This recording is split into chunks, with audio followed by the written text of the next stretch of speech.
humbly rise and pray, please?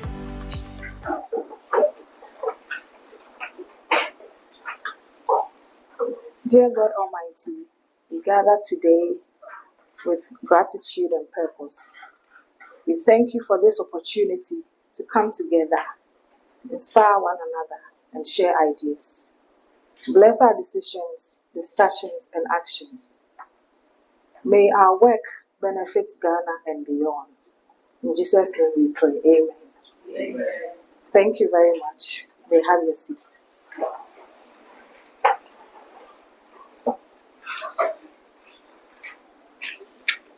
Our esteemed speakers, Voice of Tomorrow contestants, ladies and gentlemen, you are welcome to our first edition of Voice of Tomorrow.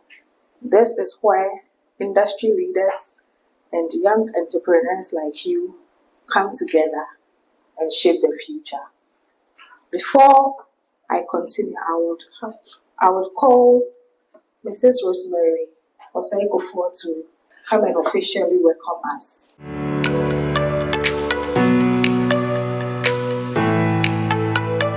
Thank you so much. I will stand on the existing protocols, and then I would like to welcome all of you to our first edition of Voice of Tomorrow Corporate Forum. So this is where we try to build young entrepreneurs and then young leaders who are coming up. We try to shape your voice and also help you to navigate your life into the mainstream. So I welcome you all, and I want to also encourage those who are not in the Voice of Tomorrow competition. That is a brilliant platform for all of you to register and be part of it. Thank you so much and welcome once again.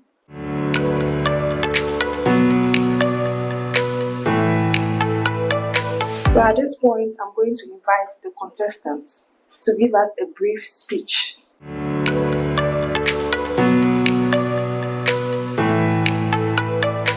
Thank you. So I'm supposed to tell you about how Voice of Tomorrow has impacted my life. And ideally, I don't think the time I've been given will be enough, because the impact Voice of Tomorrow has had on my life is very great. I'm somebody who was introduced to public speaking at a very tender age. I mean, I started from the church, like memory verses, drama and things. But I've actually not gotten the opportunity to speak in a forum like this. So most of them were centered around like maybe the people you meet all the time. So say your parents or like your friends or your mates. But a program where it will be aired on TV or something as corporate as this, I've never actually experienced that before. So when I was told about the opportunity, I was like, oh, well, it sounds interesting. Why not give it a try? But I realized that I actually didn't give it a try. I've actually grasped something great, because Voice of Tomorrow has impacted my life so well. What made me realize that there's actually a distinction between the speaking I used to do and this particular one is that for my very first episode, like the very first episode we had, I mounted a podium and all of a sudden I was feeling tensed. And that is not me, because I mean, I've been speaking all my life. Why should I be feeling tensed? Then I realized something. I realized that the environment was different. And it's not about how long you've been speaking. It's about where you are speaking at. So since then I realized that, okay, well, it's not only about how you can speak. It's about whether or not you can speak everywhere.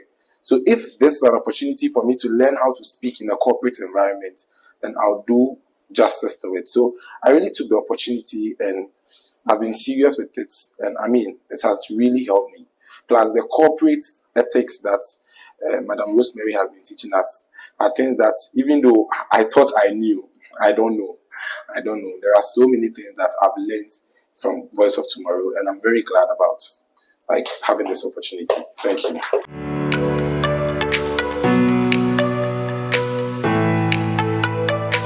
I've always yearned for my voice to be heard, and most of the time, I find out that the only way my voice can be heard will be possibly through pageants. And my mom will be like, hey, into pageants, there's nothing to be in call. But when I heard about the voice of tomorrow, I was short of nothing but excitement and joy because I felt like that is the right environment for me to talk about national issues. And I didn't just see it as a competition, but I saw it as an opportunity for me to grow and to have a wonderful family. And it's been nothing short of but amazing. The Voice of Tomorrow is a very interesting program. And the only thing I can say about it is nothing but it has brought me joy and happiness. And I'm very sure that my colleagues here can testify about it. I am a technology student, and most of the times you see the technology students, the only thing that we know, they only computer. We don't usually come out. It's mostly the law students that do that. And so me coming out shows that everybody can too. And the Voice of Tomorrow is not discriminatory. It gives everybody the chance to talk. You talk, you express yourself. That is the only way that you can be heard. If you are in pain, I always say this, that if you are in pain and then you don't speak up, how are people going to know for them to help you out? It is only through your voice, and that is what the Voice of Tomorrow gives. Thank you very much.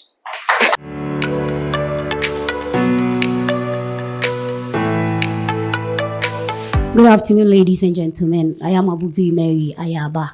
Right now, as I stand here, whatever I'm about to tell you, whatever I'm about to do here is evidence of what the Voice of Tomorrow has done for me. I say this because I just heard from Gabriel that we are supposed to give a 2-minute speech.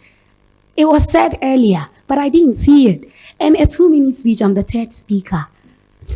No preparation whatsoever. But I am here speaking to you. This is what the Voice of Tomorrow has done for me. That I can be called at any point in time and I can say something that is meaningful. The Voice of Tomorrow is a public speaking program for a reason. And you are my public today. And everything that I stand here to say and to do is evidence of all the blessings, I call it, that the Voice of Tomorrow and Stanbic has done for me. The Voice of Tomorrow is helping us find not only our voice, but our confidence. The Voice of Tomorrow is here, empowering the youth through public speaking. And as you can see, I'm the third speaker, but the first two speakers have done amazing. And I should think I'm doing amazing too. You can see that the Voice of Tomorrow is a blessing to everyone. Thank you.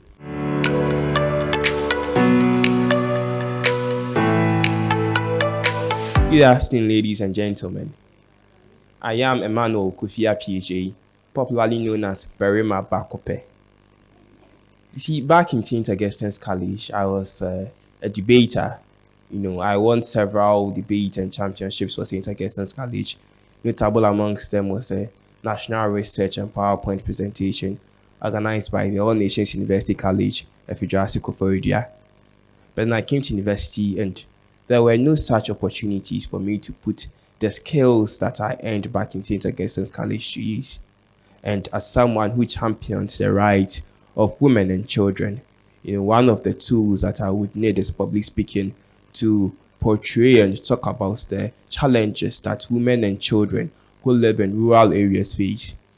But then Voice of Tomorrow came and gave me the opportunity to put the skills to use to be able to speak up, to fight for women and children who live in rural and deprived communities. That is what Voice of Tomorrow has done for me. It has given me the voice to speak, the opportunity, the stage to speak for women and little children living in deprived and rural communities. Thank you very much.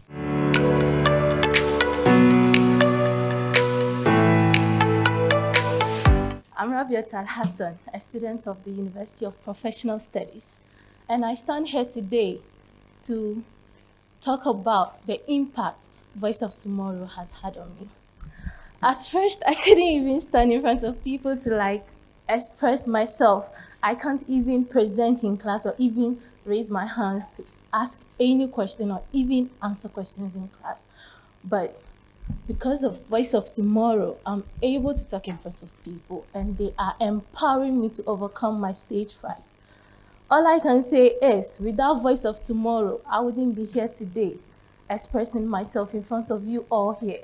I couldn't even share eye contact with anyone, but today I'm here to talk to each and every one of you here. Thank you very much, Voice of Tomorrow. As the motto goes, empowering the youth through public speaking, and you've empowered me so much. Thank you very much.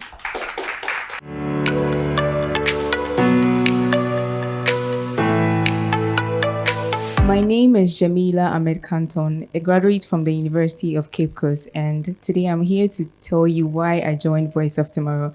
Now, my reason is very simple. There's this statement that everyone makes, and then they say that skill always beats talent. And most of the time, we assume that once you're naturally talented at something, you don't need to put in any effort. But nobody was born successful. Yes, you'd have to make the effort to actually develop yourself to some extent before you become excellent at what you do. Now, unfortunately, for most people that were born natural speakers, I grew up a very timid and reserved person, very dull, I did not want to be seen in public. I did not want to do anything that would put me in the forefront or in the limelight of everybody.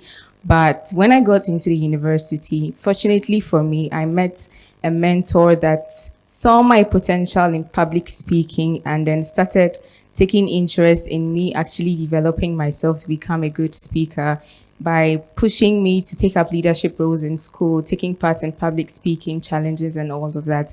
And to be very honest, even though I haven't come a very long way, I can say that Voice of Tomorrow has been yet another platform that has really helped me to be able to develop myself in public speaking. And to be very honest, I did not even know this event was going on. I brought my niece. There's the young public speaking, sorry. And when I brought her, Madam Rosemary told me that, oh, there's one for adults. And I was like, okay, then I think I want to take part in it, just like as another way for me to challenge myself to stand in front of like the public and then speak. So the very first time I got here, I was like very tense. The judges were like, you need to take your time, like take your time. You don't have to be scared and all that. And to be very honest, I think I've made very great improvements, and I'm hoping that by the end of everything, I'll be perfect. But Voice of Tomorrow has been very impactful in my life. Thank you very much.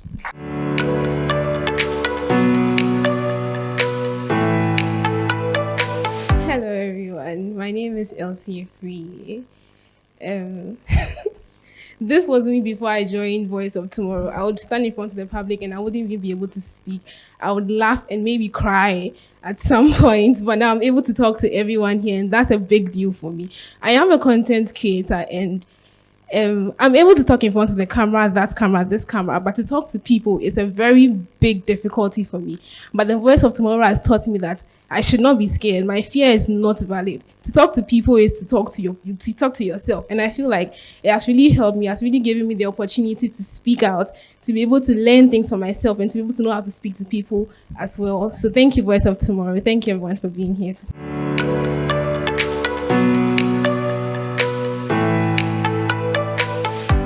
David Onenson. So I remember my very first episode. I cried. It's not because I didn't know what I wanted to say, but I was so scared. I was tense. And the only thing I could think about escape the episode was to cry, which it didn't help because I still went through with it. And it has been an amazing journey for real. I've met loving people. I've met people who to encourage me throughout the journey. Even though I'm not perfect, and I don't think I've reached where I want to reach. Even talking to you right now, oh God, I'm even shaking. But because of the Voice of Tomorrow, I'm able to say words, not even cry and laugh. So it has impacted me in so many ways. I'm confident enough to even stand here. So that shows how much it has impacted me. So thank you, Voice of Tomorrow.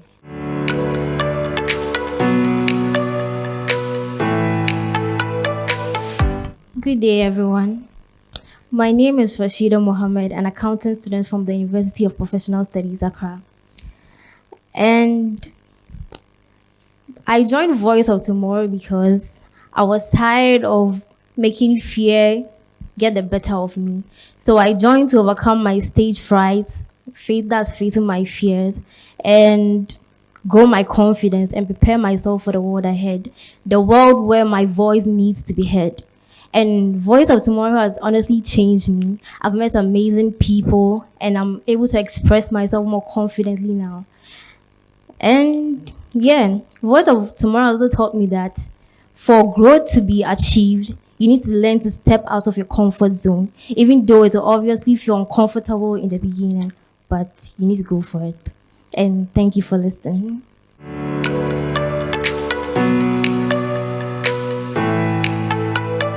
Thank you very much, our amazing contestants. Next on our list is a brief testimony from an entrepreneur to encourage young entrepreneurs, and that will be done by our founder and CEO, Mrs. Rosemary Osei-Kufuor.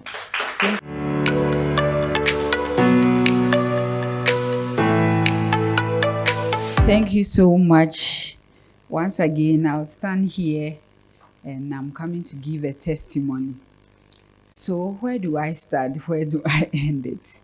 All right, so I would like to say thank you to all of you. Now I can see that the seed that I planted in you is really coming out.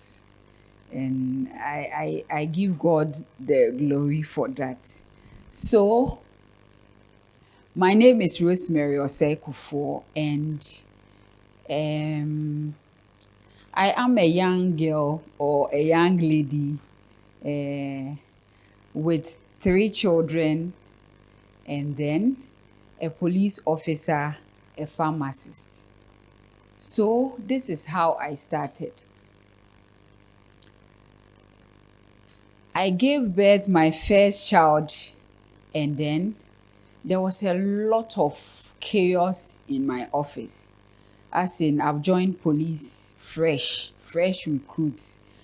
Anyway, I wasn't joined as a recruit. I was joined as another rank, but not a recruit. But when I joined the service, I don't know anyone. You know, in an office, when you get there, if you know someone, sometimes you be favored enough and stuff. But I don't know anyone.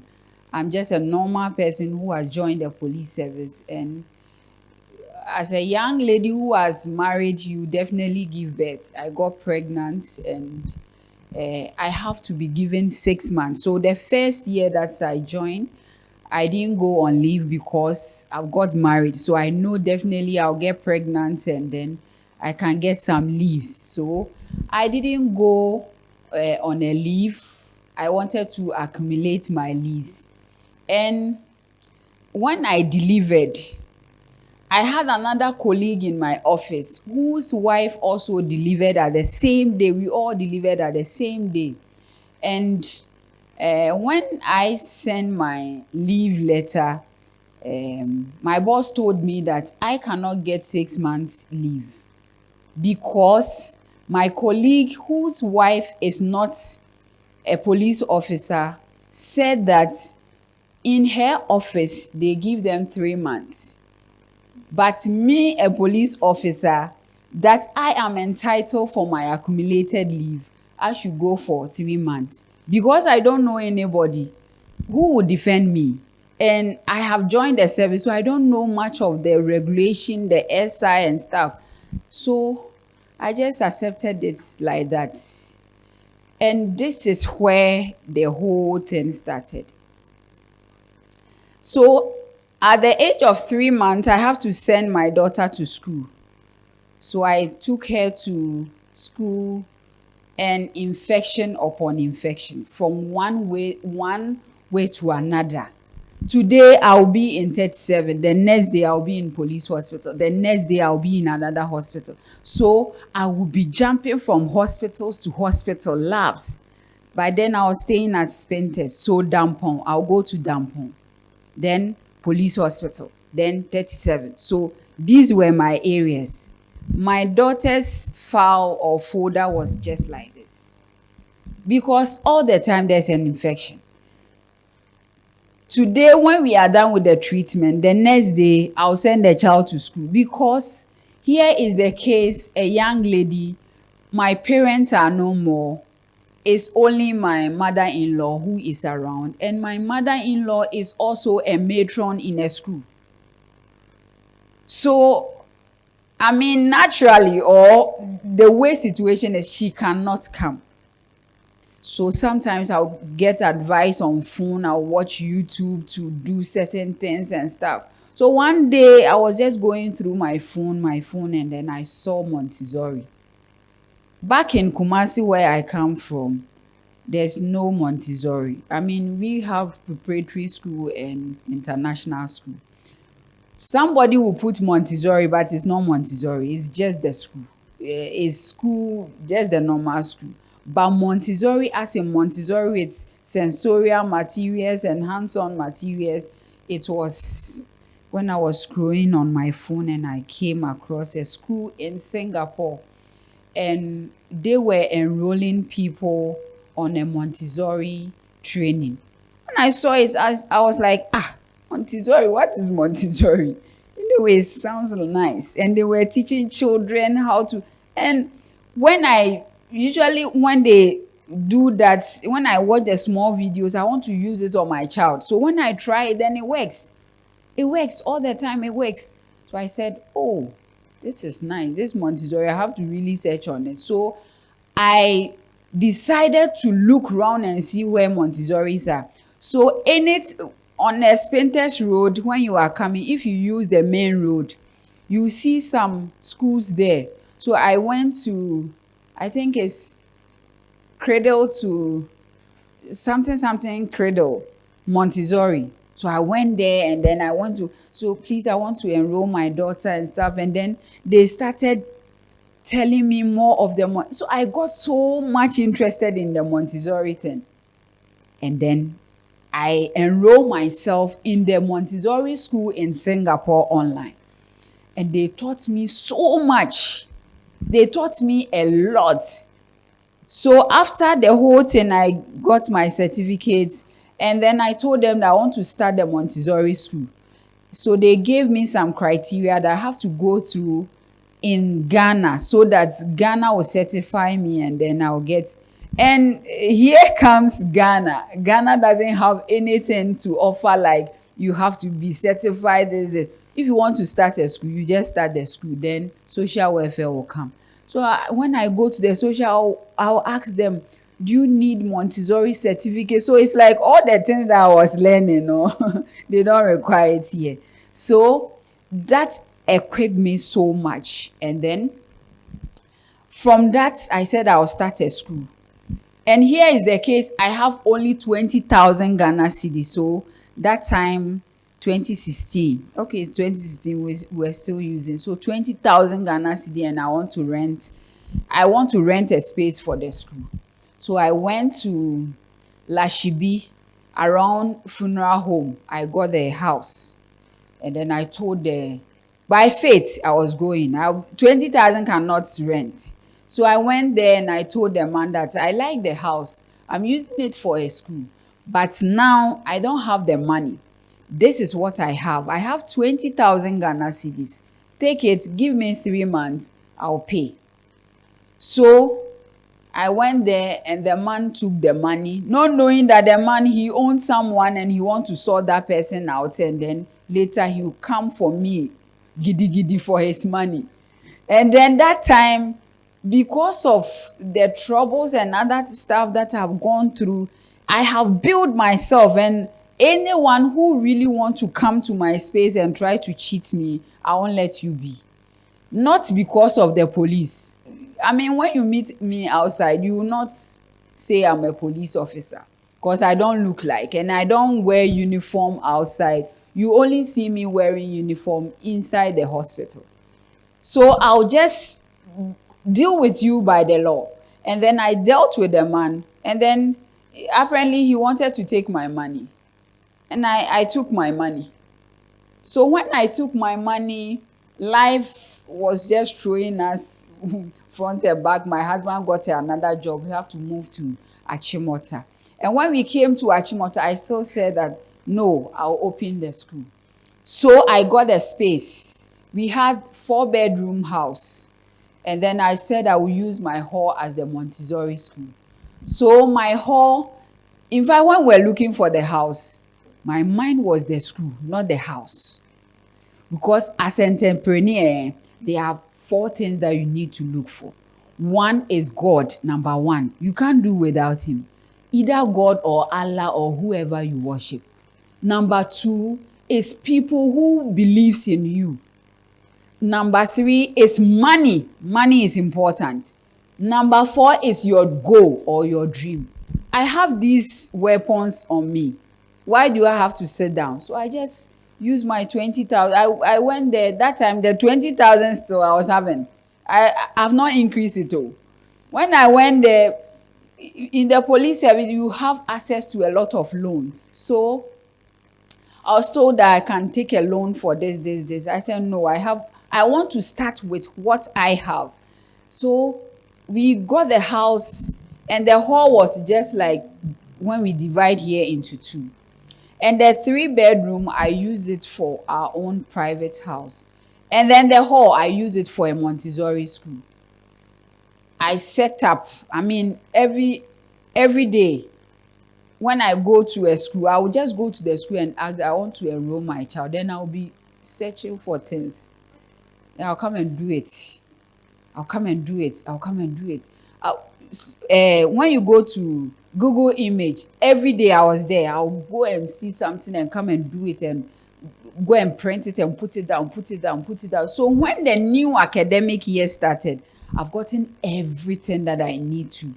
And then within a twinkle, I set up a school. And then I went to Registrar General to register it. And lo and behold, when I got there, I said I want to use it. The first name was First Love International School. And then somebody has taken it. So I said, so which name should I use again? Then I said, okay, it's good if I use my name because I want my name to be a household name. Just like Cousins and then Cousins and Johnson. If you give birth, it's either Cousins or Johnson that you are looking for. I want my name to be a household name. That when everybody is looking for a school for the child, the person will look for that name. So I just told them that, okay, use Rome Christian Montessori. You can Google it right now. You see Rome Christian Montessori School. So I did it and it's a fact. So we started. The first week, it works. It was only my child and the teacher I have enrolled. The teacher I have just employed to help me. Just the teacher and then my child. So in the morning, I'll wake up like 4:30, prepare the house, everything, and do their breakfast and lunch and put it in the fridge. Because I want my name to be a household name, I'm very meticulous about the food they eat. I want it to be a balanced meal. And I want my environment to be away and free from infection. So every morning when you come there, even the scent, every air freshener that was in the Montessori school was antibiotic. So you see that when it goes, when the thing come out, it's just a spray of an infection that is dealing with. And then I started with that. And I think within a year or 2, I have 40 students. 40 students I have to extend. So, as at that time, do you know what? I've gone to EcoBank to help me. I'm sorry if I'm mentioning EcoBank, but I just want to encourage you. I went there, and when they looked through my profile and stuff, they realized that the grant they can't give me, the loan they can't give me to start, which every bank will do the same to me. But I never gave up. I pushed my way forward. And then I got to the second year, we're almost like 40. So 40, we have to open up. And then we open up. I had another 2 classrooms that will take nursery and KG1. So when we got to 40, I told myself that in my school, that is Rome Christian Montessori, we are never going to take students, more than 50 students in my school. So what it means is that if you are pregnant and you want to come to my school, come and register. You get it? I don't want to take more students. I don't want to get more children to be infected. And I don't want my price to be so high. I want it to be moderate, and I want everybody to feel okay.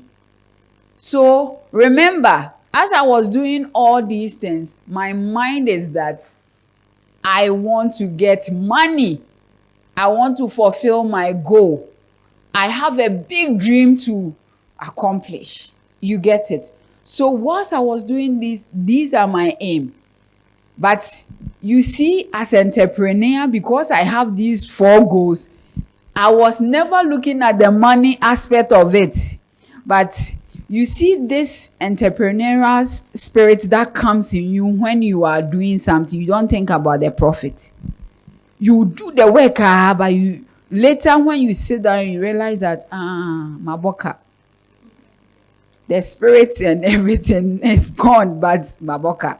So the first 2 years, when my husband ordered me, nature said maboka, but I said no, I won't give up. Maboka anymore. I'm trying to recover. Then COVID came, everything ceased, and we have to be in the house. And that is where public speaking, voice of tomorrow, kids scientists, preschool sharks, all of them came up. So I was there one day and I was like, these children, I'm training them. I train them, they become so good. But when they get to other schools, it looks like they don't give them the opportunity like how I'm giving them the opportunity. Okay, let's organize a competition for everybody in the area. So I organized preschool sharks competition. So the preschool sharks, some years ago or some months, if you heard about what is the use of an ambulance, and the child will say ring on. So that was my product. So it went viral, and then I got a lot of schools calling me. We want our children to be on preschool sharks. Oh, wow, that thing is working. Okay, so we move on, and I realized that, okay, after the preschool sharks, and they get to class 1 and stuff, there's nothing there for them. What again should I do? And I realized that they need a public speaking. They need to let their voice be heard. They need to talk. Children talk, and we need to give them the audience. We need to let them talk, let them speak for us to understand what they want to say. So I came up with public speaking challenge, and the first audition that I did, I had about 150 students.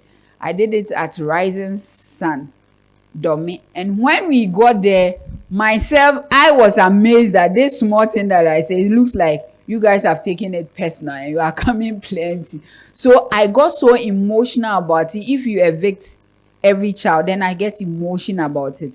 So the first episode, the first season, it couldn't go so well because when you evict someone, then I get so emotional about it. So my team members have to come in and encourage me that is how the whole thing is. When we evict one child, embrace yourself and then move on. And another thing about being an entrepreneur is you need to surround yourself with good people. So I surrounded myself with people who understand me, people who always push me. So you see, I have a friend, even if I speak rubbish, she will follow. And that is my friend Ekuya. Regardless of whatever I speak, she will follow me. She will say, let's do it. When I go and sleep and I think about, I said, this thing is a foolish thing, but this lady said, we will do it. You see, so surround yourself with good people. Let them push you and you will get there. And then later, when I enroll myself in GIMPA to do health informatics, I realized that when we are doing presentation, they will just come and say, my name is this. I'll hand over the microphone to this to do the present. I say, is that how we do presentation? Okay, then I'll come up with something. So the first year, no. So before then, I had contested for WUCOM in my on campus, and I didn't won. So the shyness for me to come out again and do such a program, it wasn't easy. But this same friend who always follow me to anything will say, bring it, let's do it. How should we do it? As a voice of tomorrow, this. We did some t-shirts, we did this, we did t-shirt. When the day they printed, I know it's not nice, but she said, it's nice. And then we brought it up. And then lo and behold, when we were going around, we met some people, one or two. And here you are, beautifully sitting down and giving a testimony that Rosemary Osei has impacted in your life. This is so amazing. And I want to just speak to encourage every entrepreneur who is having a vision to do something, and every worker who is having a side hustle. Never give up. You see, sometimes some blessings are entangled in misfortunes or something that will happen. If I had followed what my boss did to me at the office, I wouldn't have moved forward. You get it? For some years, about 2 or 3 years, we're not talking. But when I started the school, I said, so it's through you that I got my blessings.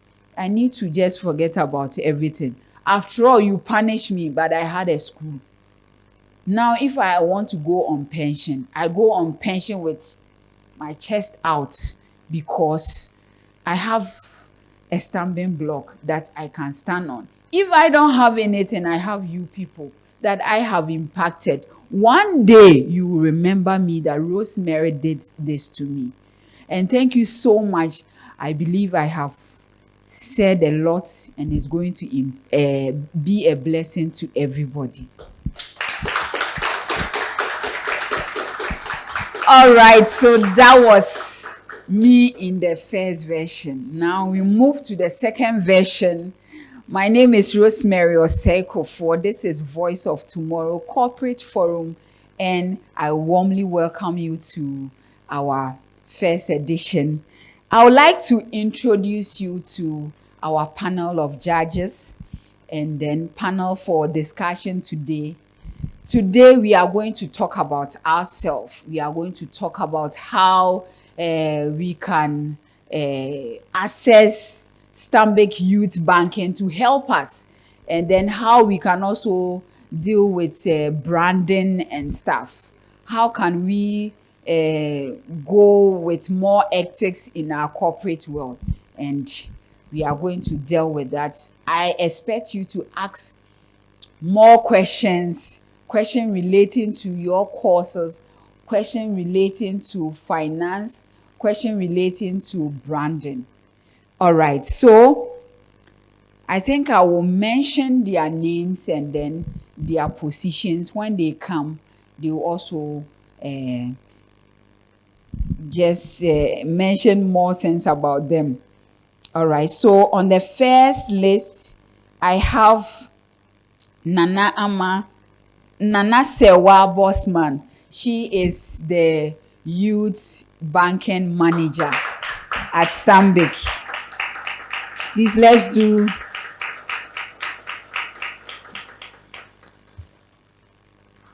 Nana, you are welcome. Okay, and then I have Mrs. Ya Opon. She is the Stanbic bank manager for Achimota. You guys are blessed. Oh. You are really blessed. He is going to be sandwiched with 3 ladies. And you can imagine the brain that he's bringing on table, because we on the table of ladies, we want to ask more money and more intelligent questions. Okay, so I have a similar honor to invite Mr. Nee. I think that's where I'll end it. Mr. Glover. Yes. Hendrix Nee Oku Glover.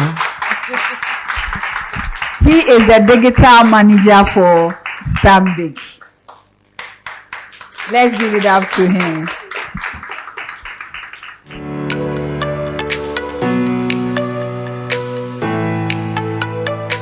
All right. Thank you so much, ladies and gentlemen. These are our panel members for discussion today. We are going to talk about branding, corporate ethics, and then we talk about money.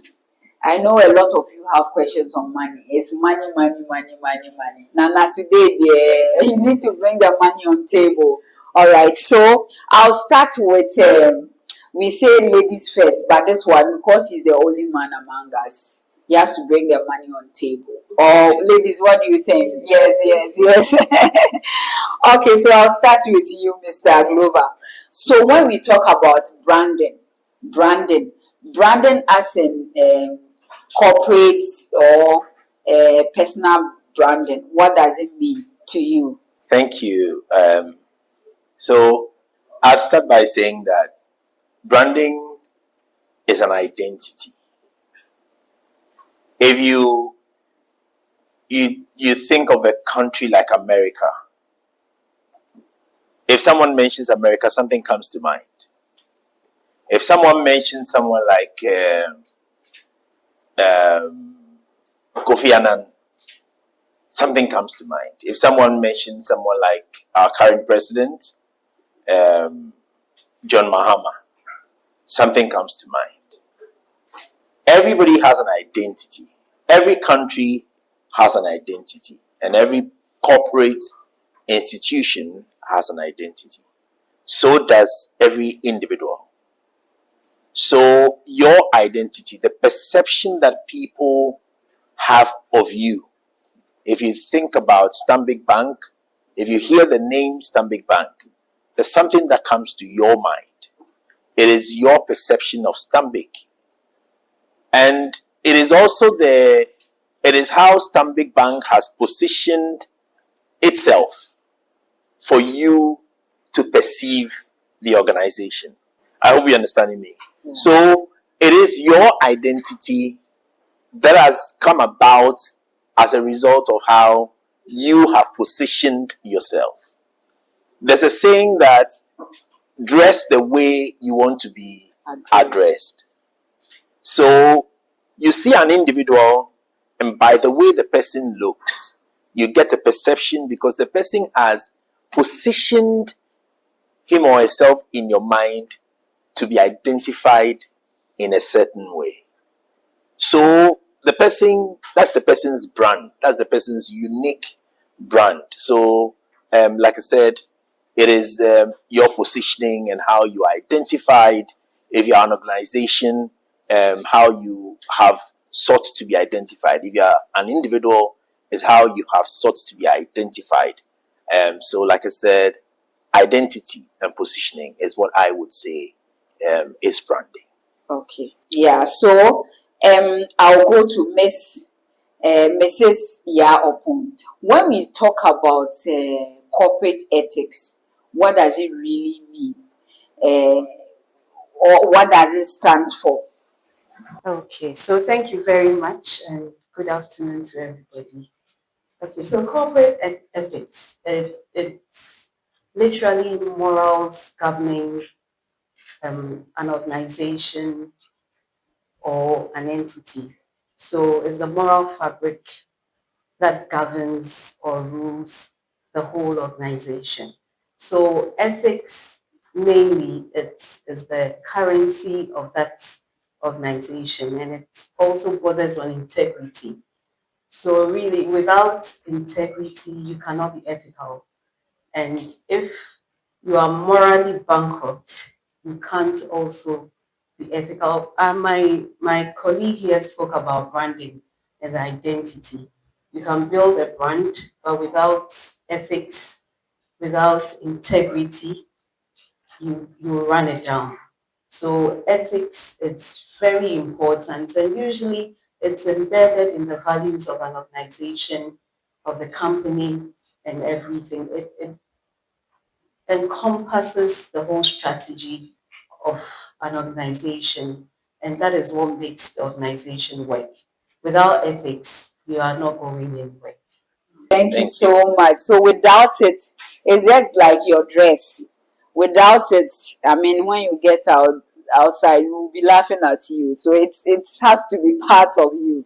All right. So Nana, when we talk about youth banking, Stanbic Youth Banking, Rosemary has been making noise about Stanbic Youth Banking. Everybody is asking me, what is Stanbic Youth Banking? Okay, thank you, Rosemary. So here in Stambik, we believe in the young ones. If you will carefully look at our books, we said in a few years' time, all these grown-up people like Hendrix will be gone, the gray hair and all that. Who are we going to build this bank with? And then we said, fortunately, people are having children. People are young in the universities. They're looking forward to becoming great people. So why don't we give it some focus and look at them? And when we were young, hardly. In fact, I think I first entered the bank when I got my first job. First time entering a banking hall. I was doing some work with GTV, and they paid me some 90 cedis at the time. So I first entered bank at that age. And I said, this was so unfair because then it meant that even the basic principles of money, I didn't know. All they were teaching me go to church, live a good life. And they left the money bit out. So let's start with these young ones and let's tell them how they can be prudent and wise and financially manage even the wealth that their parents hand over to them right from a very tender age. So that is Stanbic Youth Banking. Okay. Please, I hope your questions are being answered. That is Stanbic Youth Banking. Don't come and ask me that. So, what is if I put my money? Please reserve that question and come and ask Nana. Today, all your questions should be answered. Okay, so away from Stanbic Youth Banking, let's move on to branding again. So, now I have my identity. My identity is Rosemary Osekofor. I don't dress and review myself. That's my brand that I have built. Now I want to move forward. What are some of the key elements that makes my brand stand out? Thank you, and that's a very good question. What are some of the, if you could, the key elements? The key elements. Yes, that will make my brand stand out. Okay. Anyone who is building a brand must have a certain value proposition that you want to be, you want to project. So that is key. What exactly are you portraying? If it's a personal branding, what exactly? How do you want people to see you, and for what reason? That is your value proposition. What kind of image do you want people to see you? To see in you when they think of you. Those images, if you want to be identified by a certain animal because you think that you depict the strength of that animal, a lion, for instance, then that can be your symbol. Where do you portray these kind of characteristics? You must have a platform. So all these come together to push you to the very end. So you must have an image that you want people to see. You must have something that you want to offer, and that becomes your value proposition. So all these things that you have, where exactly or what channel do you want to use to propagate the kind of branding that you want people to see? There must be a channel. So in our today's world, it could be the social media platforms and all that. So let me just say this before I believe that my colleagues can also add to this, but we usually have some dichotomy of the sort of branding that we want to create. There are times when we on one social media we are throwing a certain image of ourselves. On another, which we may call our professional media, or we are throwing another image of ourselves. So there could be that kind of confusion. But you must know your value proposition, and you must know how you want people to see you. The image I have mentioned, the symbol, which could be a logo of a sort if you have a small business, but if not, how do you want to be perceived? These are things that you carefully must put together to make sure that you are pushing those images out there for yourself. All right, thank you so much. So that reminds me of what some documentary I watched recently. The lady said, "If you see me, you see my business. If you see me, you see my business." So Absolutely. more or less, when we see you, we should know who you stand for. Yes. It shouldn't be that today you are this on the social media, you are a different person altogether. I think we are learning. I hope everybody is taking a note of that. Okay, away from that, let's move on to corporate ethics again. So, Mrs. here, I want to ask this question. What role does social media really, no, not that one should be for you. Okay, so what does corporate ethics means in this today business? So in this our business that young ladies are trying to open their own business and stuff, what is corporate ethics here? Okay, so thank you. I would use Stanbic as an example because this is where I work. And this bank has been around for a very long time. We've been here for over 160 years. And I believe that I'm sure you are surprised. Yeah, I can see, yes. So without corporate ethics and without, imbibing this into our very existence as a bank, we wouldn't have been here for this long. And I would say that trust as a business, you should have trust. People must trust you for what you do. We are a bank, and you know that the industry we find ourselves in is a highly regulated industry, and we follow certain rules and regulations. And it all comes together when we talk about ethics. You cannot do certain things in the environment we work in. We take care of people's monies. It's a highly confidential environment that we find ourselves in. You can't work in a bank and be talking about what you see on people's accounts. So when it comes to ethics, trust must be a very, but it looks like young people of today, you downplay certain things. Some of you, I don't know, but you should be very careful when it comes to some of these things. You must be trustworthy.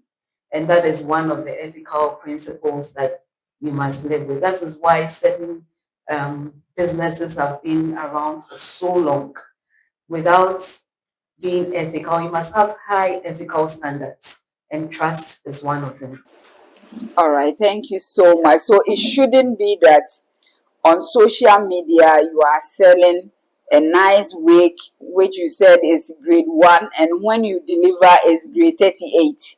You see, if you do that, trust, nobody will trust you. You get it. And if you are selling sobolo, a sobolo, You shouldn't bring sobolo with weed. You get it? In as much as you are doing business, you will need to trust you. All right. So Nana, back to you again. Morning, madam. All right. So what package does Stanbic Youth Banking have for young entrepreneurs like my ladies and my gentlemen here? They are 21, 22. I don't think we have 30 or 40 years. They are all young. And their money too is small. Their interest is a week they earn 100 CDs, 50 CDs. Is there a package for them? Okay. I like how everybody is looking at me. All right, so before we actually launched youth banking, we did a lot of research and insights gathering from your colleagues and maybe some of you in the universities and all that. And we wanted to know what they would want from a bank. They said three things. They said they wanted to learn how to transact. They wanted to be taught like we're doing now on entrepreneurship. They want to be taught on how to manage finances and all that. And the last group said they wanted connections. They wanted to be connected to the right people. They wanted opportunities to network so that they could meet people and do some good transactional business. So we came back with that on the drawing board. And for transactions, I mean, you guys don't have time. So everything is digitized. And Lee is here to attest the fact that we have an effective app that you can use. You don't have to come out. You have to stay on campus and use once you have an account with us. When we speak about learn, which is my weakness actually. I think I like learning and having fun. So when it comes to learn, there's a lot. So come next year, we have for every quarter arrange some entrepreneurship conversations for you, for people your caliber. So we are liaising with groups like Beyond the Hustle, Dr. Wahima and team, to say how are we going to coach these businesses, starting from ideation. You slept and you had a dream that you were selling something. How do I even package this thing so that it is sellable? And we're going to talk about how you put everything together, even to the nitty-gritties of having people from our procurement teams, our accounting teams, our finance teams talk to you about running your books, even the customer experience team to tell you how to make your customers happy and all of that. And then we are looking to pitching, where we give the opportunity for you to come and sell what you have ideated to a group of people. We have the Bank of Development Ghana. We have Mastercard. We have great people who are ready to work with us on journeys around agribusiness, circular economy, plastics, and all recycling stuff. So especially when the business is around that, you have an opportunity to pitch, and then you get some startup money as a reward to begin your journey. And we don't leave you.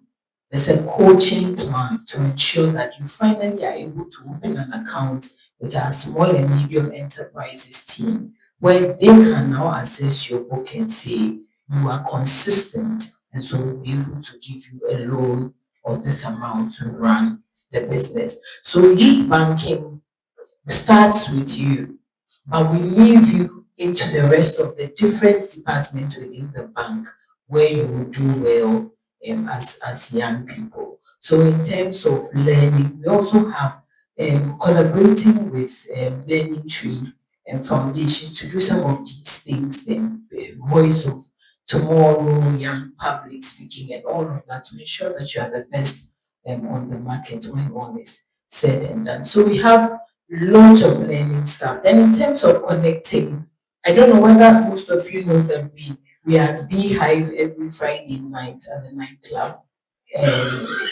Yeah, we think that you connect better with people who are not book like you. So if you pass through, you see that before 12 midnight, they'll give you a blue drink and that's from Stanbic. You drink it, and then you remember that we also exist in your connections. You're making a note of. Exactly. So it's a bank that understands that you're young people and every facet of your life should be dealt with. And so that's what you stand, and even more stuff that's coming through next year. All right, that's fantastic. But you know, there are some people. So, for instance, this nightclub, myself, I will not go. I believe this lady won't go. But in my class, we don't want to go there. We want to sleep, but we want money to start the business. That one, how do we go about it? Because I slept, I got a dream that I'm selling. You, most of you will not know Pocky. You remember Pocky, but I am not selling the Pocky with the carbonated water. I'm selling with fresh juice. I've blended my juice, but I'm putting it in the Pocky package. As a young entrepreneur, I want to do it in the daytime when we have lectures and students are in the class. I want to sell it to them. But my capital is 50 Ghana cedis. I need about 500 or 800, maximum 1,000 to start. Where do I stand? I recommend that as a student, you save. The wigs are expensive, the dresses are very expensive, the shoes. So begin to request for birthday presents that align with those ideation dreams. Because Iya mentioned that we are regulated. We are unable to just get up and start that shit. Like, oh come on. But with the entrepreneurship conversation I'm saying we'll have next year, there are opportunities for you to pitch and receive grants.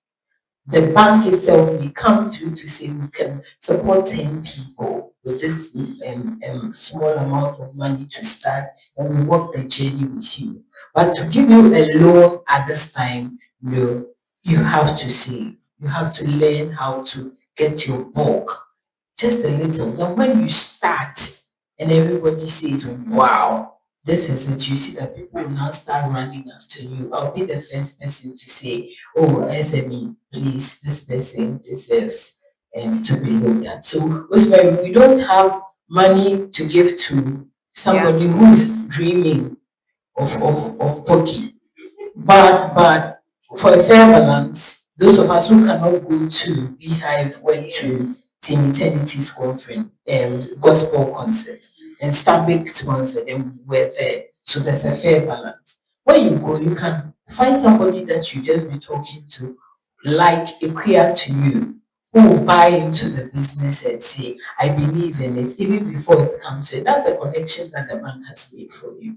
So let's use all available opportunities for us when we hear these entrepreneurship adverts coming up, come through. And I promise that all those of you who participated in the Voice of Tomorrow are automatic members of that launch. And once we start, you're coming through to be able to have this conversation. Thank you so much. So I think this is where the whole thing is. So I have started. Now you don't give loan. Is there any amount of money that I can use to enter a bank and tell them that, Miss, I want to open an account? How much money do I need to open an account as a young entrepreneur that my interest is 50 Ghana cedis? 200 Ghana cedis can get you an account. For youth banking, it's 20 Ghana cedis. Yes. 200 for and what's the interest? So the interest conversation lies around how the money you leave there we put into some form of insurance policies that are interest bearing for you. Because if we probably look at just the bank interest rates, may not be that profitable. So you open an account, you say, I'm not done with learning. I want to learn a bit more, aside the fact that I want to be an entrepreneur.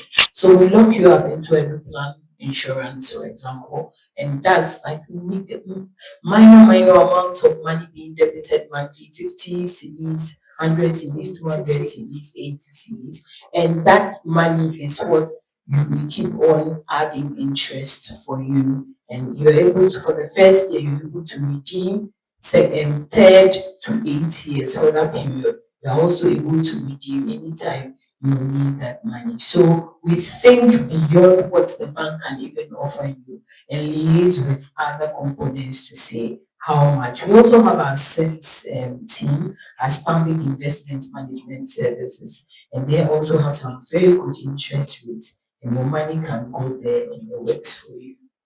So you see, I think it's very interesting here. One thing I have learned here is that, you see, she said 20 Ghana cedis. Can you off your own? She said 20 Ghana cedis. In a week, calculate how much credit you buy. Have you seen it? As I'm sitting here, I'm just calculating the credits I buy and the data I buy. So if in a week, if I buy 100 Ghana cedis worth of credit and maybe 50 cedis data, it means that I've spent almost like 150 cedis wasted only for my eyes. TikTok, Instagram, wigs. This lady there, her wig is not nice, crash. Look at the shoe. You see, then you'll be talking about things that are not important. But I can save as low as 20 Ghana cedis, and that I will get interest on it. You see, you don't just wake up and become rich. As an entrepreneur, you don't just wake up one day and say that I'm rich. I believe that despite Uncle, they all started like this. Believe in yourself.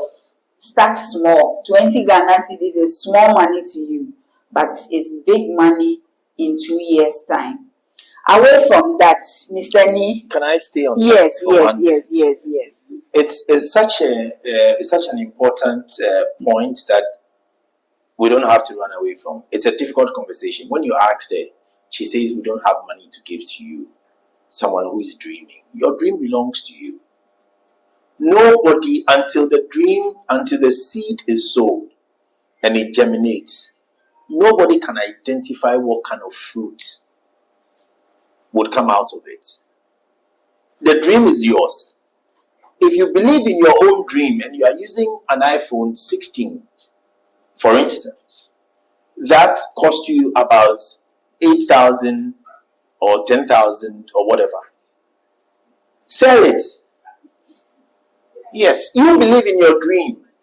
You have 10,000 Ghana cedis in your hands, and you say that you don't have help, you don't have anyone, but you know that the dream inside of you is capable of buying you tens of thousands of iPhones in the near future. Like Despite, you can buy so many. Now you can afford to build an exhibition for cars, and the cars are sitting there. And say again. So you believe in your dream. Sell that thing that means so much to you. Sacrifice in your own. Now, when you have sacrificed, and me, I sit there and I see that you have sacrificed. I see that, oh, I listen to your story and I listen to how that seed you sowed is budding. And I'm like, wow, I can sow into that journey or that dream. So let's really look at that and don't always shy away. Sell some of the wigs, sell some of the shoes, sell some of those clothes, sell the phones, and then use it for the realization of your dream. Thank you. I think the conversation is getting more interested in this money aspect. Do you know what? I want to add my voice to it. I'm not a banker, but I have been a business woman for some time now. So what I would say is that this is what I do. So every day I look at the whole month. So let's say I want to purchase you as my husband today. Okay. That's fine. So let's say my husband gives me 100 Ghana cedis a day. I'll give you 200. 200 Ghana cedis a day. Oh, that's a darling. So I have 200 Ghana cedis a day, and I want maybe a week. That will cost me like 1,000 Ghana cedis. You know what? There is another version of the original one that really looks like the original. You get it? Because in the near future I want to get there, I'll go for the inferior original one for now. Save that money, use it for another business, let it grow, and then when in 2 years' time I can buy times 10 of what you are wearing. You get it? So I think, ladies and gentlemen, let's leverage on that, because on campus you could see ladies with iPhone 16, iPhone, now what's the latest? 17. And they will just come and ask you, please, can you dash me 200 Ghana cedis? 200 Ghana cedis for what, my dear? I won't give you, because I am holding this phone. And what are you telling me? You get it? You have a phone in your hand. Your phone is not working for you. It's not bringing anything on the table. The phone that, because of the phone, you can't even take trotro. You are taking Uber all the time. My dear, life is not a race. You get it? Yeah, so Nana, this is very interesting conversation that we need to really talk about it. I want to know another thing again. I think we are diverting from your topics, but it's very important. I am a side hustler. I have 50,000 Ghana cedis in my. I have a 50,000 Ghana cedis sitting. I just heard about the program today. I want to deposit it into a new account that I'm opening with Stanbic. I'm a young person. I mean, Sugar Daddy has given me 50,000 Ghana cedis. I don't want to waste it. I want to deposit it into a youth banking. Is there a chance for me to the 50,000 in the next maybe 8 months or 6? Is there a chance for me that my dream business cost me 80,000, but I have 50,000 cedis in the account, which every month because Sugar Daddy gave me, I don't have, so I'll be putting 100 cedis or 200 inside.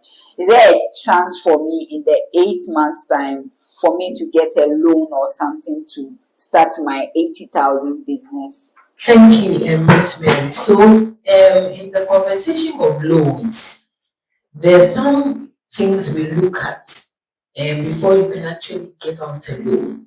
You want to look at repayments, how sustainable the business has become. Is it earning the kind of income that? So there are a lot of things that we'll be looking at before we give you a loan.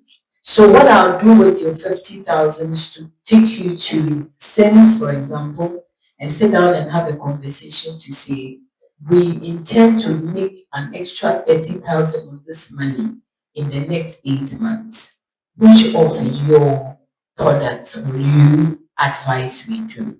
So instead of it being in debt, truth is I am a banker, but I do not advise too much debt. As much as possible, I wish that we only go for money when we really need it. So if we sit down to say, how can the interest come to and how much will we get by this time, then we know exactly. At that time, we're also running the books of the small business in a way that our small and medium enterprises guys find acceptable to give money. So on both sides, we are looking at how we can get money. We go to them at the end of the day to say, we need 30,000 more to 50,000. These are our books. This is how we have run it. Are you able to support us? So we look at both sides. So it's more of a financial advisory, conversational kind of thing, not throwing you into the bucket just like it is, For our youth, we have a product called consumer finance. And that is even for when you are done with school and you're doing national service and you get your first jobs, for example. You can go into any of the companies that we have signed an agreement with and pick an ash foam sofa, ash foam mattress, blenders from different, any household item, phones, and all that. and you pick it up and we pay outright and you pay to us in bits. So that's consumer finance, and that element for the youth is from national service to and upwards. So because they earn some monthly stipends and we are sure that we will be receiving repayments. But for your end, it's always a personal conversation, one on one, to see what is the business line, what can we do. It's not cast in stone to say we'll give you all of the loans. So, I've learned something. One thing is that as a starter, you don't have to start with debt. You get it? You need to start with what you have, try to grow it and let it become big. That's one of the things that you can. That one, I mean, you when you are walking, you walk with your chest out because nobody is coming for you. All right. So away from that, Mr. Glover, Yes. social media is something that the youth is not running away from. Now we are in Gen Alpha or Alpha people, they are always on TikTok. They are always on Instagram. Now there's another one, it's called Snapchat. So as we are speaking, they are doing it. Now they are doing it. Me and you, we are on their chat. Like you see, we are, because we are millennials, we don't really understand. But what exactly is social media playing in our branding? This social media thing that ladies, gentlemen, they cannot sleep without it. Is it doing us good or harm? Is it helping us? And how do we go about it? Thank you. Both, I would say. It presents us an enormous opportunity. Social media, every post that you put on your status, every post that you put on your wall, social media walls, creates a certain image about you. Every one of them. Don't joke with your your statuses on your WhatsApp. You people cry, you don't. My kids tell me they only come to WhatsApp because of me. They don't WhatsApp. I put a message there and they won't read sometimes. So many hours or even a day and they don't read it. If you go to Snap, I would have seen it much earlier. So I have a Snap account. Yeah. So anything that you put there creates or forms an impression about you. So please be careful. I said both because you can use it to promote the brand that you want to propagate, how you want people to see you.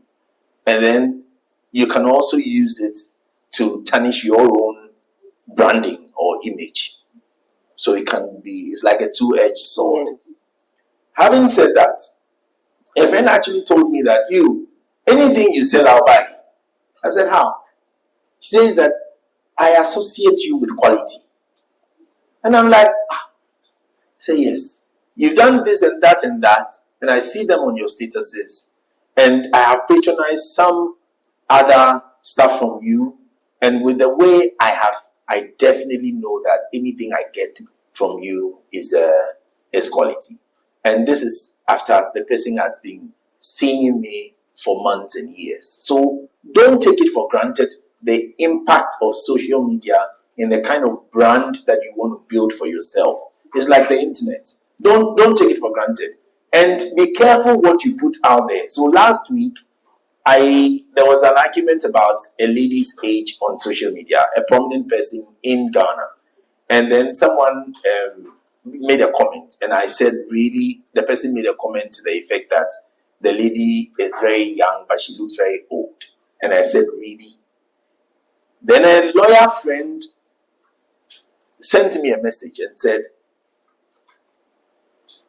take down that really comment that you made. And I thought it was harmless. He said, you work with a brand like Stambik, and we are very careful. We are taught to be. But I thought it was harmless. He said, no. You work with a multinational like Stambik. Nobody should see, and you are building a brand. I also have a side business. You are building a brand, and we all see where it is going. You don't want to be associated with things like this and someone and a tag. Even the embassies that when they apply for visas, they go to your social media handles and check what you are posting, what you've posted in the last. There was a lady who got to the US from Nigeria. As soon as she got there, she was thrown back. You know that story? Because what she posted on what she posted on a social media handle and what she got there and she told them she was going to do, the two of them don't sync. So she was asked to go back. She thought she was. So be careful with social media. And sometimes we do things we don't know in 10 years, 20 years. The internet never forgets. Social media never forgets. You become a minister who is being, what do we call it? When they vetted. Who is being vetted, or there's a big role that you're going, and then that thing will be pulled against you, and you'll be there.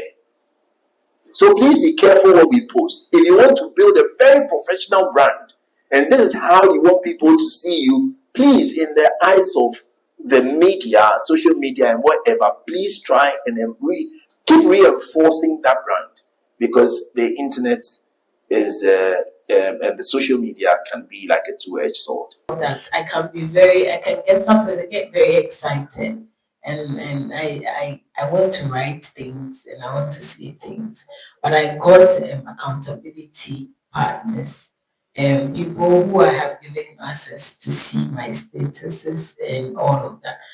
One day I just woke up in the morning and I saw this song, and I just put it up there, and then immediately I was like, would you put that thing down? And sometimes I think that when we have accountability partners, sometimes we should allow our big siblings, sometimes somebody like Rosemary that you have gone through something with, somebody you really are shy of, even your boyfriend that doesn't like trouble. You call, you say, no, that thing is too much, just put it down, so that it helps us, because sometimes it can be very tempting to put stuff. Let me share a little testimony around this. So, during my naming ceremony in my office, I didn't invite anybody because I don't want anybody to come and know stuffs about me. I'm very secretive in the police service, except one police officer who is here that knows a lot about me. She's the one sitting down there. So I posted my naming ceremony, and she came, and one pharmacist also came. Not knowing my boss, secretly she watched my status. And when I got to the office, she said that, so you gave birth and you didn't invite anybody and stuff. Immediately I got out of the office. I muted her. I'm being honest with you. This one is on TV and everywhere. I muted her. Because it's my private life. You get it? It's my private life. And sometimes, even in as much as it's your private life, there are certain things that you should never put it on your status. Especially you are in a workspace with someone and the person did something to you, then you go and post it. You think I'm afraid of you. This one, I think, Mrs. Sia, I'll come to you on that ethics, because that one is not. Don't use social media to fight your enemies. I mean, for what reason? Like what you said, oh time here from you, then it's on your status. You want to tell someone, but you see, unknowingly that person might not watch it. Yeah. And for all you know, the person that thing does not relate to may think that it's me that you are telling me what time you are coming. You get it? So let's be very careful. Social media is really helping us, but on the other side, it's also harming us. Do you know that now these are people who will vet you when you go for interviews? they might know your, when you enter, me nowadays when I'm employing, I'll just ask you what's your social media handle. When you sit down, now that's what I'll ask. So if I search and I don't find it, I won't pick you because you are not being truthful to me. That instant, if I search it, you see some people, they can give you wrong thing and they will think that you will not search it. Me, the first question I'll ask you is your social media handle, and I'll let you do it for me because you have that hashtag what under it, underscore under G under who. No, I'll let you do it for me, and I'll go through everything to see that you really fit for what I want to do. You get it?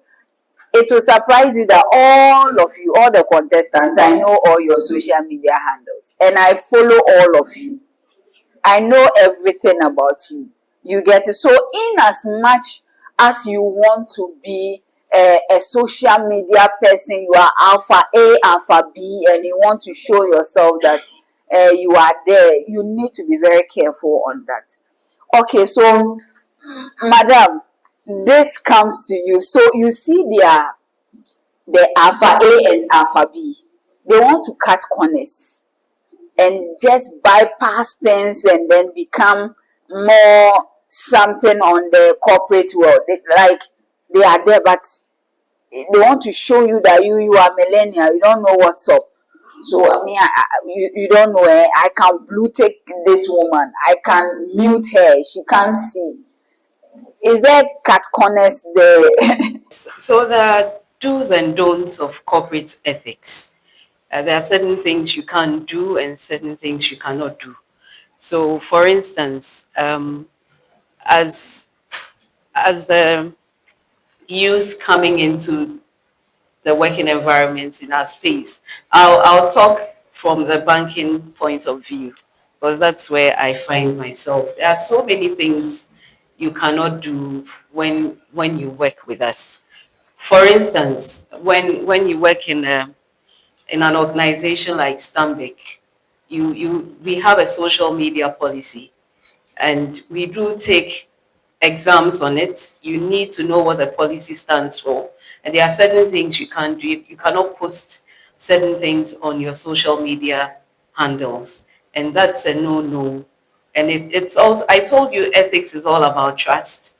It's all about being morally sound and all that. So you can't, as a banker, go to the strip club and take nude pictures and post them on your social media handle and then come back to the office on Monday in a suit and tie and then say that you are with a Stambik Achimota branch as a customer service consultant, and we see your nude pictures, we see you misbehaving, drunk, dragged out, and then you come back into the working environment and you want people, we are a brand and we respect ourselves. So I told you how many years we've been around.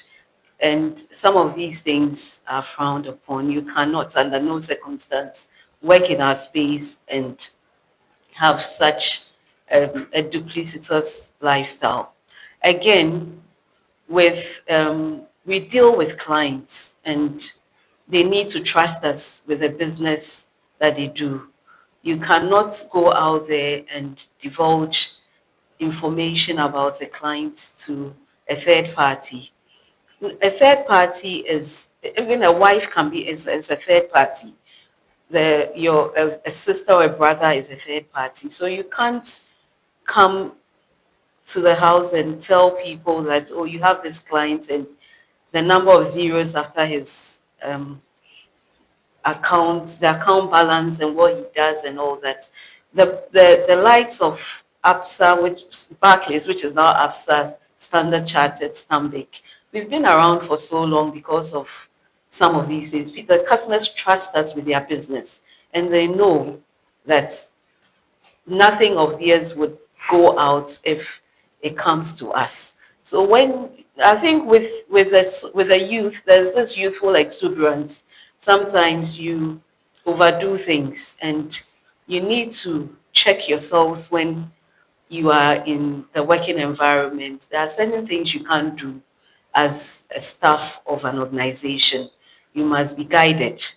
and you must know that whatever you do might and can harm your career at the end of the day. Ethics can earn you a promotion if you're highly ethical. But if you are not, you can be dismissed. You can lose your job and your career will be ruined because of unethical behavior.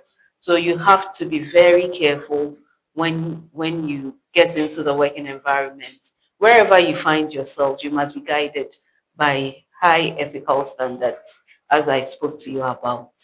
There is another thing that nowadays they do.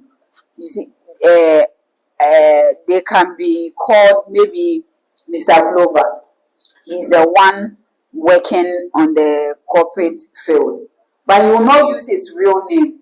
He will use maybe cartoon, or he will use something as his main social media handle, and that's where he do all the things, all the bad things that he wants to. So one person with multiple accounts, you get it. So he's today he can dress neatly and come to Stanbic Bank and be working, but in the house on a cartoon face, he's really bullying somebody. So that one too, when you find out, is there any sanction for that? Oh yes, that's even a no. You can't have. That's why I spoke about being duplicitous. You can't have a dual personality when you work in a bank or when you work in any serious organization. So you can't be Rosemary here and then on social media you are, you know, yes, that means you have a double lifestyle, and by all means, when we find out, you'll be sanctioned, you'll be brought to the disciplinary inquiry, and the proper sanctions would apply. So that is not something you should even entertain or do. All right, thank you so much. I think most of our questions has been dealt with. We'll go for a short break. When we come back, that will be the question and answers time. Get your questions ready. Today they are here. I mean, tomorrow you might not meet them. When you meet them, you have to just ask permission from security protocols before you get them. So today, ask them before they move. Let's go for a short break. When we come back, we'll give you more.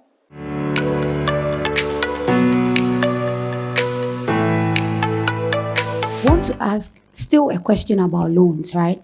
From to the best of my knowledge, the reason why Ghana's loan system is a bit rigid, not even for the youth, but every other person, is because of the inability to be able to trace people and then actually get the money back. So it is based on a system where we know that you're doing something, we know where we can find you, we know that every month there's something we can take from you.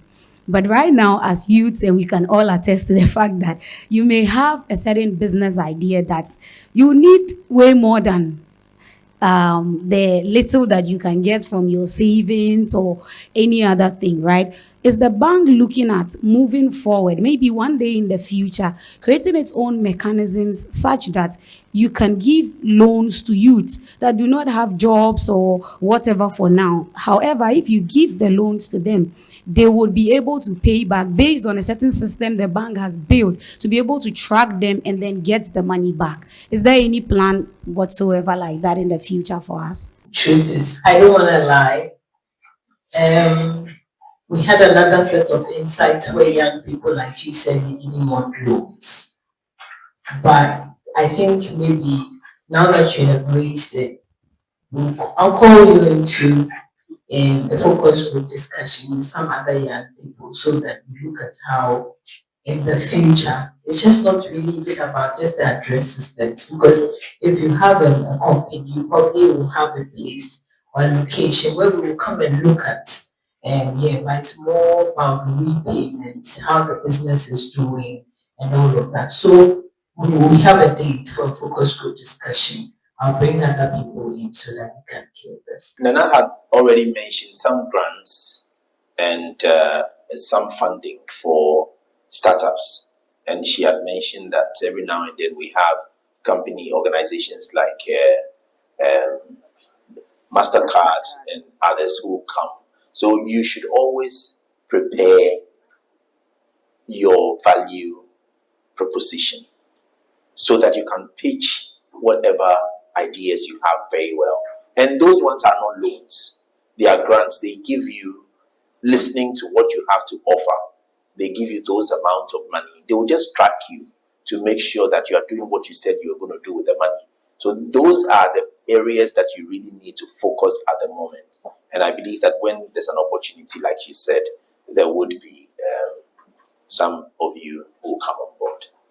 My question is concerning the branding. Imagine, let's say, the brand you want for yourself. You want to build a brand for yourself, all right. But this is a case where people will see you and say, maybe this brand isn't good for you, but they want you to do this rather. How do you deal with such instance? Did they dream the dream for you? You see, there's a problem in this country, and someone will sit somewhere, and it's something I wanted to say, and will say, "Oh, Sisi Agana, where they? Oh, Sisi Adia, we are cheap friends, by you and I'm planting chips now. We will scatter crab the 7 So people follow people, and there's lack of originality in our system. I think that you need to believe in yourself. If you have a dream, and so you want to couch your brand to suit that dream, you alone know. So just make sure that you are holding on to that brand because you know where you want to get to. Don't let people dictate to you how you should, what brand or what perception or what positioning you should have for yourself. Well, I think this is where you need mentorship and coaching so that not just anyone speaks into your life, not just anyone advises you on which way to go. So you have the right people directing you into your calling. You understand? So it's not just someone meets you and say that, oh, some people can actually advise you out of your destiny and misplace you. So you have to be very, very cautious. You have to be discerning as well so that you have a coach, you have a mentor, somebody you look up to who can actually, correct you and guide you, yes. So be careful about who speaks into your life as well. I think personally, I would like to have you as a friend. Okay, so immediately after this, just see me. Because as she said, it's very important. Growing up, I never wanted to be in pharmacy or anything. I just wanted to be a teacher. And my parents said that you nurse be fatal pa. Go hospital now, you're nurse. And you know what? I tried nursing schools. Plenty, nobody picked me. And I ended up in pharmacy, which I'm there, but I'm not there. You get it? So I think you come. Let's reason together, okay? All right, please, let's hear your question. Good evening.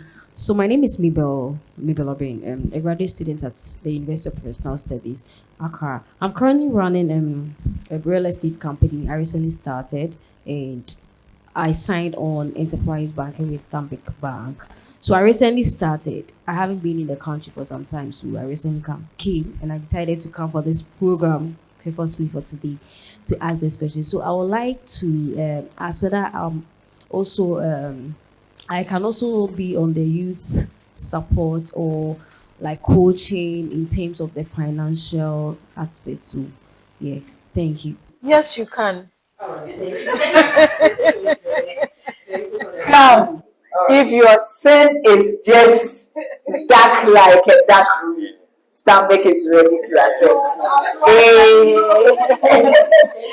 Yes, so just come. Ladies and gentlemen, this is where we draw the curtain for Voice of Tomorrow. Today happens to be our corporate forum, and we are here at the Stanbic Heights Incubator. We've talked about the branding, we talked about corporate ethics, and we've also talked about Stanbic Youth Banking.